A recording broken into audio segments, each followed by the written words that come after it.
जय हिंद मेरे दोस्तों, आपका स्वागत है आपके अपने यूट्यूब चैनल प्रथम एकेडमी परिवार में। मैं हूं सूरज कुमार। आज हम लोग जो आपका क्लास 10th का कल जो आपका हिंदी ए का एग्जाम होने वाला है उसके लिए कुछ मोस्ट इंपॉर्टेंट एमसीक्यू क्वेश्चंस पर बात करेंगे। और ये बहुत ही खतरनाक प्रश्न है, ठीक है ना। एक तो सबसे पहली बात कि 2023 में आए हुए प्रश्न सब है और अपने आप में बहुत ज़्यादा चांसेस लेकर आते हैं। मुझे लग रहा है कि इस साल भी इस टाइप के क्वेश्चन बहुत ज़्यादा आपको देखने को मिलेगा, तो इसलिए बहुत इंपॉर्टेंट है, ठीक है। सबसे पहला चलो स्टार्ट करते हैं। देखो सबसे पहले यहाँ पे है कि आपके पास एक गद्यांश दिया हुआ है, ठीक है। इसको पढ़ना है और नीचे 1 से लेके 4 नंबर तक के प्रश्नों का आपको जवाब देना है, ठीक है। तो गद्यांश को पढ़ने का काम मैं आपको दे रहा हूँ, क्योंकि गद्यांश जो है ये एक ऐसा पोर्शन होता है ना हिंदी का या फिर इंग्लिश का ही मैं बात बता देता हूँ, ठीक है। हिंदी हो या इंग्लिश हो, आप लोग गद्यांश से इजिली नंबर गेन कर सकते हो, ठीक है ना। तो ये चीज़ें इजी होती है, नंबर गेन करने वाली चीजें होती है, ठीक है। तो पढ़िएगा, मैं डायरेक्टली आंसर पर आता हूँ। गाछ वृक्ष का क्या अर्थ होता है? तो पेड़ पौधा होता है। हम लोग यहाँ ठेठ भाषा में गाछ ही बोलते हैं सबको, ठीक है, गाछ वृक्ष, ठीक है। चलिए आगे बढ़ते हैं। गाछ वृक्ष के क्या नहीं होते? तो देखा जाए तो गाछ वृक्ष के क्या नहीं होते, तो इसके देखा जाए तो दांत नहीं होते हैं, पत्ते होते हैं, फल होते हैं, फूल होते हैं, दांत नहीं होता। देखो ये कुछ ऐसे प्रश्न है जिनको अगर बच्चा गद्यांश ना भी पढ़े तो ऑप्शन हिट कर सकता है, ठीक है। सबको पता है पत्ता होता है, फल होता है, फूल होता है, पर दांत किसी भी वृक्ष का नहीं होता है, ठीक है। अच्छा, गाछ वृक्ष किसके द्वारा माटी से रसपान करते हैं? तो देखो रसपान मैंने समझ लो भोजन करने का प्रयास यूं समझ लो, ठीक है, ठेठ भाषा में। तो रसपान करते हैं यानी कि जल का पान किसके द्वारा करते हैं? तो जड़ों के द्वारा ही करते हैं वो, ठीक है। जड़ों के द्वारा। एक नंबर का ऑप्शन कट हो जाएगा, नीचे तो पत्ता लिखा है, जड़ के द्वारा। जितने भी जल खनिज है, ये पोषक तत्व, ये सभी जो पेड़ है, पौधा जो है, ये कहाँ से लेता है? मिट्टी से लेता है, जड़ों के द्वारा उसको सोख कर अपना जीवन यापन करता है। पेड़ कब मर जाता है? जाहिर सी बात है, जब वो उसमें पानी नहीं मिलने पर वो क्या होता है? वो मर जाता है, ठीक है। तो आपके पास 3 नंबर का ऑप्शन आपके पास करेक्ट हो जाएगा, ठीक है। अब मिट्टी ना मिलने पर बहुत सारे बच्चे बोलेंगे सर मर जाएगा, पर देखो आपका जो ऑब्जेक्टिव क्वेश्चंस होता है ना, इसमें देखा जाए तो एक से ज्यादा ऑप्शन सही लग सकता है या हो भी सकता है, पर आपको करेक्ट वो ऑप्शन करना पड़ेगा जो मोर करेक्ट हो। समझ में आया ना मेरे पास? तो देखो बहुत सारे ऐसे पेड़ पौधे हैं जो बिना मिट्टी के भी सर्वाइवल कर सकते हैं, परंतु बिना पानी का कोई ऐसा पौधा नहीं जो सर्वाइवल कर जाए, ठीक है। तो इसलिए इसको आपको मिट्टी से ज्यादा पानी को प्रायोरिटी देना है। बाकी ये तो मैंने आपको नॉर्मली सी बता दिया, बाकी आप गद्यांश को पढ़ोगे तो आपको डायरेक्टली आंसर आपको मिल जाएगा, ठीक है। तो चीजें आपको समझ में आ जाएगी, ठीक है ना। चलिए आगे बढ़ते हैं। देखो यहाँ पे एक पद्यांश दिया हुआ है, इसको फिर से आप लोग को पढ़ना है, इसको पढ़िएगा और डायरेक्टली हम लोग आंसर पर आते हैं। देखो लिखा है यहाँ पे, धनुष से छूटा हुआ बाण क्या करता है? तो बेसिकली लक्ष्य का भेद करता है, लक्ष्य भेदन करता है, ठीक है। चलिए आगे बढ़ते हैं। लक्ष्य के पथिक कंटकों को क्या मानते हैं? तो क्या मानते हैं? याद करो, फूल मानते हैं, ठीक है। बाल रवि की किरणें कैसी होती है? तो जो बाल रवि की किरणें हैं वो कैसी होती हैं बताओ? तो याद करो आपका स्वर्ण, ठीक है ना, स्वर्ण होता है। 8 नंबर के प्रश्न पर आते हैं। कहाँ तक पहुंचे बिना पथिक को विश्राम नहीं करना चाहिए? देखो एक्चुअली पथिक को विश्राम कब तक नहीं करना चाहिए? जब तक वो अपना लक्ष्य न प्राप्त कर जाए, ठीक है, अपना सक्सेस ना गेन कर ले। 2 नंबर का ऑप्शन आपका करेक्ट हो जाएगा 8 का। चलिए 9 नंबर के प्रश्न पर आते हैं। ये देखो यहाँ से कुछ व्याकरण के पाठ शुरू हो रहा है, ठीक है। लेकिन जिस वाक्य में कर्ता और क्रिया उपस्थित हो वह कौन सी क्रिया होता है? याद करो, वो सकर्मक क्रिया होता है जिसमें कर्ता और आपके पास क्रिया दोनों उपस्थित हो। चलिए आगे बढ़ते हैं। बच्चा पुस्तक पढ़ रहा है, कौन सी क्रिया है? तो बच्चा जो पुस्तक पढ़ रहा है ये एक सकर्मक क्रिया है, ठीक है। चलिए आगे बढ़ते हैं। किसान खेत जोत रहा है, इसमें क्रियापद कौन सा? आपको क्रियापद बताना है कि बच्चा खेत जोत रहा है, तो क्रियापद यहाँ पे जो है वो जोत रहा है ही है जो क्रियापद है यहाँ पे।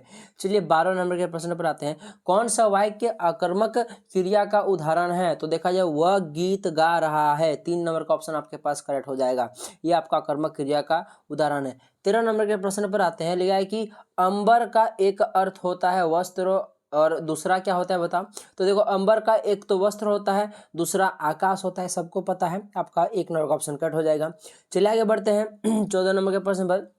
निम्नलिखित में से श्वेत का अनेकार्थी शब्द है नहीं है, कौन सा जो श्वेत का अनेकार्थी शब्द नहीं है? तो देखो श्वेत को तो देखा जाए तो सफेद, उजला, सफेदी सब कहा जाता है, पर श्याम नहीं कहा जाता है, ठीक है। तो आपके पास 2 नंबर का ऑप्शन कट हो जाएगा। चलिए 15 नंबर के प्रश्न पर आते हैं। निम्नलिखित में से कौन सा शब्द समुच्चय बोधक अवयव है? तो कौन सा? अथवा। अथवा जो होता है वो समुच्चय बोधक अवयव का एक उदाहरण होता है। होप आप लोगों ने पढ़ा होगा तो पता होगा। पता नहीं वह डैश चला गया, सही अवयव पद चुने। तो पता नहीं वह यहाँ, वहाँ, तब, कब, तो कब ज्यादा है यानी कि सुटेबल भी कर रहा है, यहाँ कब ही होगा। पता नहीं वह कब चला गया, तो 4 नंबर का ऑप्शन आपका करेक्ट हो जाएगा। चलिए 17 नंबर के प्रश्न पर आते हैं।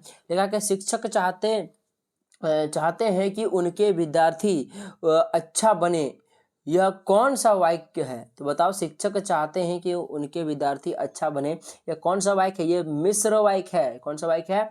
मिश्र वाक्य है। चलिए 18 नंबर के प्रश्न पर आते हैं। लिखा है पे प्रतिदिन कौन सा समास है? प्रतिदिन जो है इसमें कौन सा समास है?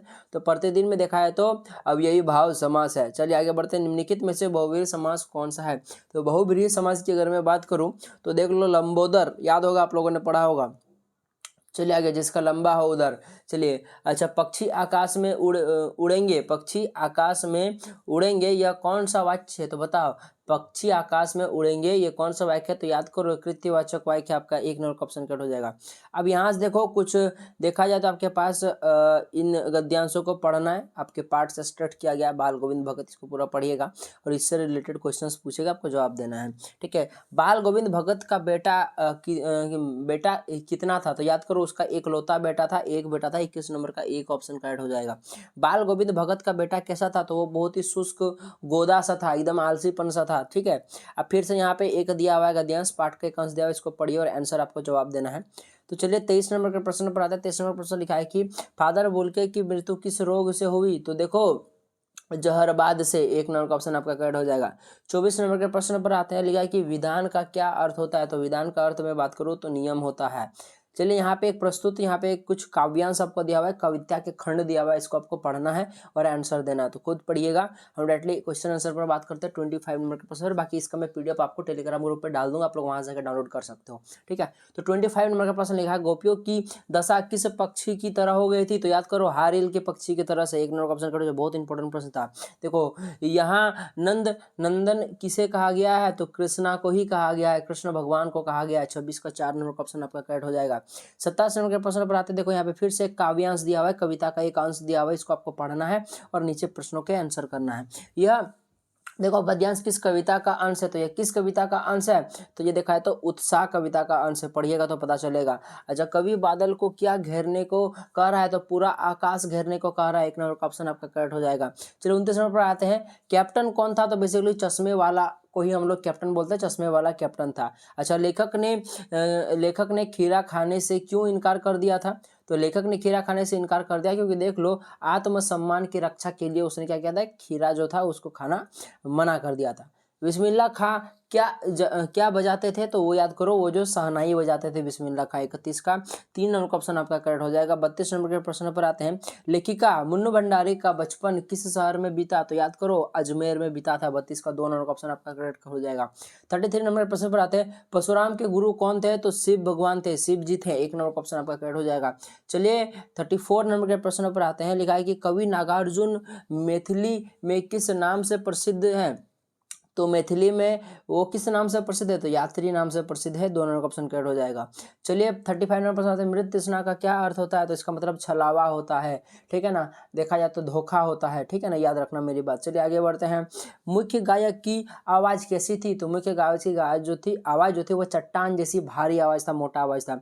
भोलानाथ के सिर में क्या थी? देखा है तो भोलानाथ के सिर में क्या थी? तो भोलानाथ के सिर में लंबी लंबी जटाएं थी, ठीक है। तो 3 नंबर का ऑप्शन करेक्ट हो जाएगा। कभी कभी बच्चे किसका जुलूस निकालते थे? देखा जाए तो बारात का, याद रखना मेरी बात। जॉर्ज पंचम की यहाँ पे लाट की जगह पे नाक होगा, कहाँ स्थित थी? तो दिल्ली में स्थित थी। 4 नंबर का ऑप्शन आपका करेक्ट हो जाएगा।